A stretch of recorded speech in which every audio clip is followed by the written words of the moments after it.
As a background, I grew up in a conservative little town in a conservative rural area heavily dominated by religion. This makes people put great stock on moral purity and appearances. Keeping up the facade is the most important thing.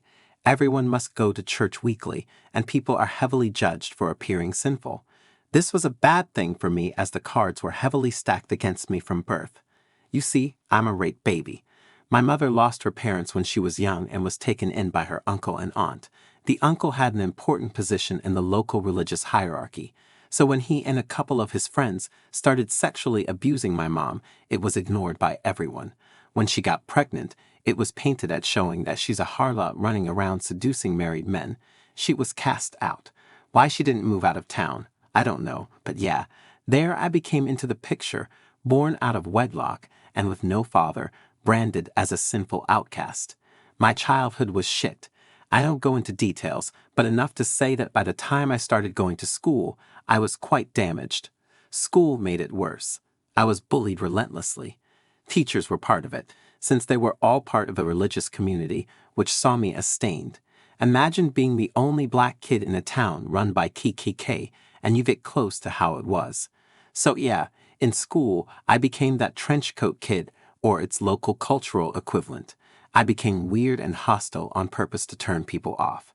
People were casting me into the mold of being damaged and stained. So yeah, I took it and turned it into something to protect myself with.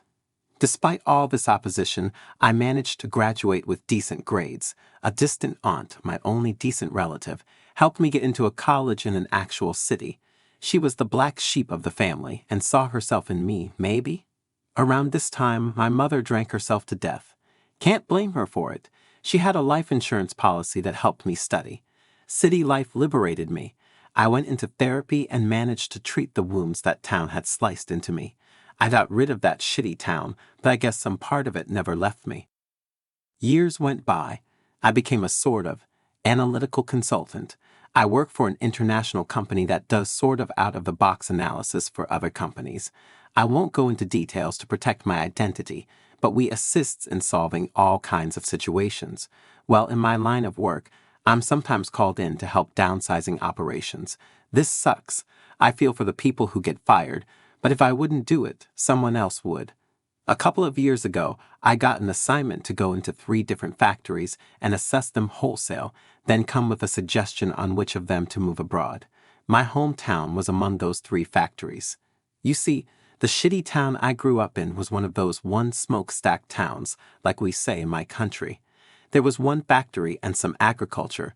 Everyone worked in those jobs, like 60% of people in the factory. Rest of the economy rolled around supporting the factory and the people working there.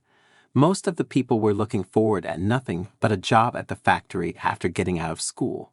The religious community running the town ran the factory as well. The big shots in the community tended to be bosses in the factory. This meant that the factory wasn't run that well. Promotions were based on holiness, not on merit or skill. The trip back to the hometown was glorious. Most people didn't recognize me at first. The chubby outcast had become outwards just another corporate drone. I inspected all the paperwork, listened all their speeches and lies, audited the processes. In the process, I dropped hints, and finally, they got who I was. The factory people threw a party for me then for the old time's sake. Many of my old school buddies were there. We remembered fake good times together. I threw shadow on every part by pulling up some certain event of bullying I had endured, just to see the atmosphere turn awkward. Then I laughed at it like it was always a joke and I had grown out of it. Inside I was seething with hatred and enjoying this all. I really loved seeing their faces, seeing what they had become, because fuck it, I was going to take it all away from them. In the end they seemed relieved, believing that they were lucky it was me doing the audit, that the hometown boy would protect them. After my visit, lasting a couple of days, was over, I cruised around the town in my rented car just to see how the people lived and to remember what it was like. My state of mind was something close to sexual arousal. I had never understood why people pursue positions of power, but yeah, now I understood. The rest is, as they say, history. I wrote a really scathing report documenting every little flaw and mistake ever done in the town plant. I didn't need to lie or fabricate. I simply took things that existed and polished them till they looked even worse than they were. The factory was shut down, and in the following 3 years, the town died. No business venture ever came to replace it. Drug use and alcohol use spiked, as did crime and domestic violence. Lives fell apart, families fell apart. They still haven't recovered, save for a few brighter souls who moved away. I still stalk them on social media sometimes, enjoying how shitty their lives are, how they all finally got to pay for what they did to me and my mom. I don't feel a slight bit of remorse. If I could do it all again, I would. Only I'd first make it so I could be present to watch when they receive the news about the factory being shut down. Hell, in my fantasy version of the events, I'd stay in town for a year just to see everyone fall apart. In reality, I will only go there back once. When my uncle finally dies, I'm going to go and piss on his grave.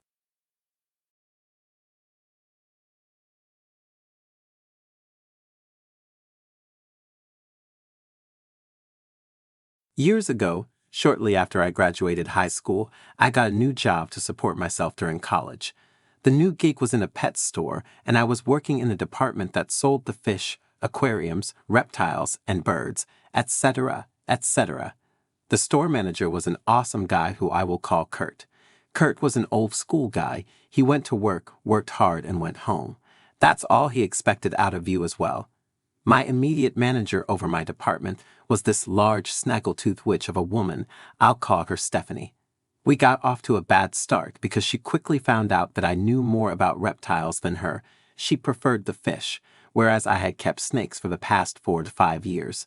Her ego couldn't handle a fresh employee not needing her guidance. From then on, she was terrible to me. She singled me out to clean the goldfish tanks and had the other employees cover sales every day I worked. She would say rude things to me such as, "You are the weak link in my team. You are the reason I'm having problems in this department." Fast forward about a year, my hours had been cut by about 25%. I asked the store manager what the deal was, and he told me that our department had lost too much money between lack of sales and broken merchandise, etc.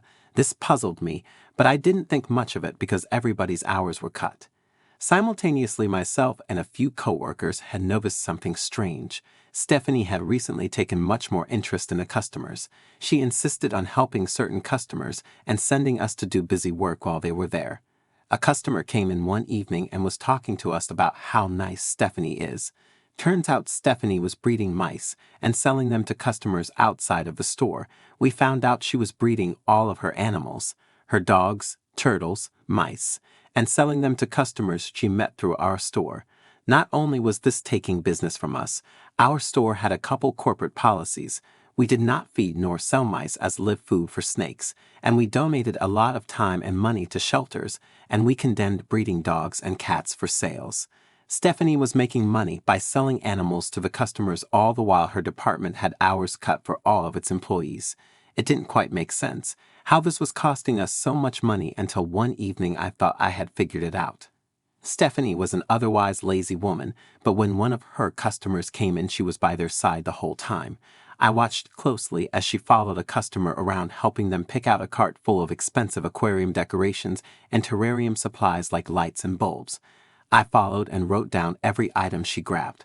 I wanted to see where this went. She directed the customer to a register and went to check them out. She's lazy and would never do this for any other customers. I noted the time and went back to work.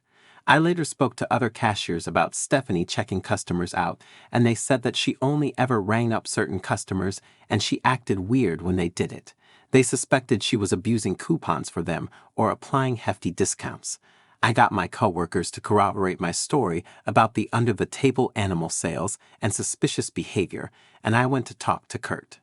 I handed him a paper with about 20 ups and the time written on it, and I said, "I think if you look up a transaction from Register 2 at this time last night, you will find a large discount applied to it. These are the items I would expect you to find on that transaction." He was a bit puzzled, and I explained everything to him. I told him I didn't want to make any accusations before because I wasn't sure, but after seeing her in action, I was pretty sure something was going on. He thanked me and assured me he would look into it. A couple weeks later, I was at work, and I noticed Kurt was standing near the door watching closely. It just so happened Stephanie was coming in for her shift right about that time. The second she walked through the door, he called her over to his office. Apparently waiting in his office was a regional manager from corporate. He looked at the list I gave him and looked up transactions from the night before. He found one at the exact time I wrote, but it only had about half of the items I listed. But every item that was on the receipt was on the list I gave him. This prompted him to watch her for a few weeks, and in that time frame they found her to be taking her customers around shopping, personally taking them up to the register and scanning every other item and putting the expensive stuff into the cart without bringing it up. In that time span, she had given away over $1,500 in merchandise, and he looked back at the logs we keep for broken merchandise that is written off and found an excessive amount of aquarium supplies and decorations that were signed off by her. It was something like 1,000% more written off broken merchandise than was found at the same time last quarter. All in all, she was charged with stealing/defrauding the store in over $3,500 in merchandise, and it just so happened that Kurt had already arranged for police to meet them after firing her to escort her out. I don't know if she went to jail, but I did watch her get walked out by police with about 20 employees staring. I wish I could have said something, but I had to settle for her making eye contact with me as she walked out, to which I gave her a quick wink. Manager was an insufferable cunt. I found out she was doing shady shit. I investigated and documented it. She was fired and escorted out by police.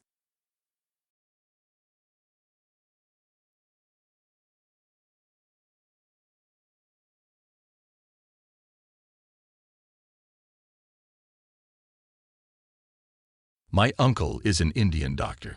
In the 90s, there was a massive doctor's shortage in Australia, so the government gave him citizenship. Unfortunately, you still had to sit 3 expensive exams to work as a doctor in Australia. These exams cost thousands of dollars, only happened twice a year, had limited sitting spots/times, and had arbitrary pass/fail marks.